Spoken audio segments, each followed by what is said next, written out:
As I sit here recounting the harrowing events that transpired just a few months ago, the fear and confusion of that dark time still send shivers down my spine. I never thought my life would take such a sinister turn, but it did, all because of my wife, or rather my ex-wife, Amanda. Our marriage had seen its fair share of highs and lows, just like any other, I suppose. We met during our college years, fell in love, and tied the knot soon after graduation. For the most part, we were a happy couple. But beneath the surface, a darkness lurked, one I could never have anticipated. It all started when Amanda began acting strangely. She grew more distant and secretive, often locking herself in our home office for hours on end. I could hear her whispering and typing away, but whenever I asked her what she was working on, she'd simply brush it off as a personal project. One evening, after she had gone to bed early, curiosity got the better of me. I decided to check her computer. I knew it was wrong, but her behavior had me genuinely concerned. I discovered a labyrinth of files, most of which I couldn't open, but one folder was ominously titled Secrets. My heart raced as I opened it, revealing a trove of videos and documents. The videos were the most shocking. They were footage of people in distressing situations, kidnappings, robberies, and more. I couldn't believe what I was seeing. My wife was somehow connected to these terrible acts. I was paralyzed with fear, unable to fathom what to do next. I couldn't go to the police without knowing more, so I decided to dig deeper on my own. I turned to the documents, and what I found was equally disturbing. Amanda was part of a group, a secret society that reveled in the darkness of the web.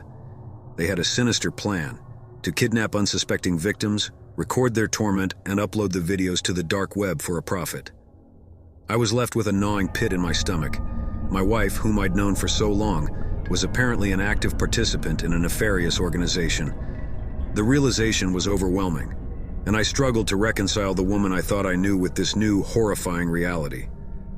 With newfound determination, I began to investigate Amanda's activities more closely. She was meticulous in covering her tracks, but I managed to find a trail that led to a house in the outskirts of our city. My heart pounded as I realized that this might be the hub of their sinister operations. One fateful night, when Amanda was away at a meeting, I decided to venture to the mysterious house. The drive was fraught with anxiety, my mind racing with thoughts of what I might find. It was an old, dilapidated structure, barely visible in the moonlight.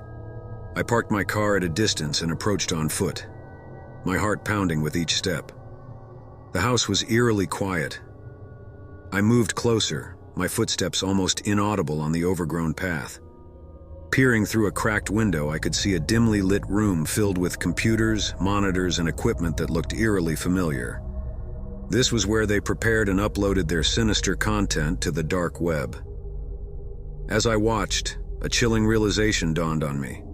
Amanda was the one who had kidnapped me, or rather lured me here. She had been planning this for months, perhaps even years. It was all a trap to make me the next victim in their dark scheme. I knew I needed evidence to expose this group, but time was running out. I quietly entered the house, hoping to find something that would link Amanda to her nefarious activities. My heart raced as I searched, my every instinct on high alert. In a small room, I discovered a journal with Amanda's name on it.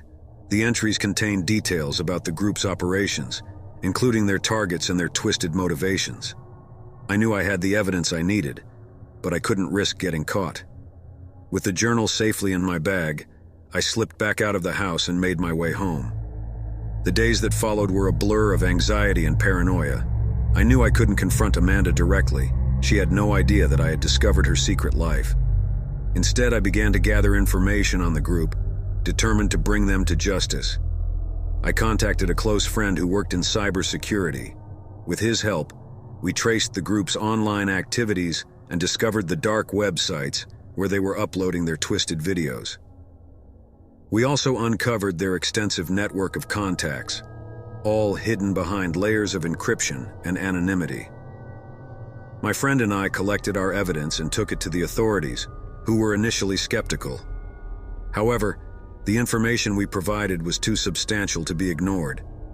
The police launched an investigation, and together with my newfound allies, we began to dismantle the group piece by piece. Amanda was arrested, along with several other members of the organization. As they faced justice for their crimes, I couldn't help but feel a mix of relief and sadness. My wife had turned into someone unrecognizable, a dark figure hidden behind a facade of normalcy.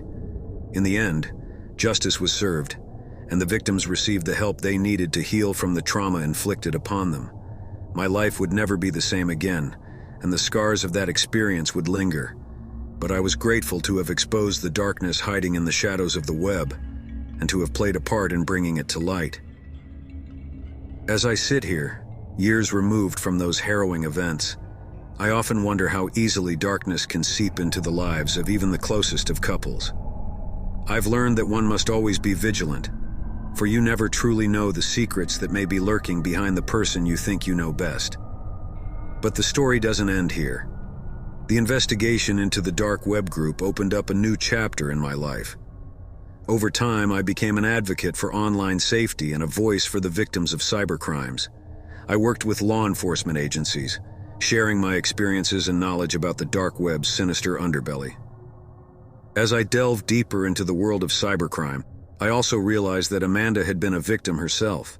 She had been drawn into the darkness of the web by charismatic individuals who manipulated her vulnerabilities. While it didn't excuse her actions, it added a layer of complexity to the situation. In a bizarre twist of fate, Amanda reached out to me from prison. She wanted to explain herself, to make amends, and to seek forgiveness. We had a series of intense conversations, both in person and through letters. I learned about her troubled past, the manipulation she had endured, and her deep remorse for the pain she had caused. Over time, I found it within myself to forgive her, though I couldn't forget the horror of those dark days. Our interactions served as a stark reminder of the power of the internet to both corrupt and redeem. Amanda began working on rehabilitation programs for cybercrime offenders, and I supported her efforts to help others find a path to redemption. In the years that followed, our lives took separate but parallel paths. I continued my work in cybersecurity and advocacy, striving to prevent others from falling victim to the dark web's sinister allure. Amanda worked to make amends and rebuild her life, guided by the hope that she could. Your support is the secret sauce of this channel's success. Spice it up. Give that like button a little kick, share the flavor, and savor the exclusive perks by subscribing today.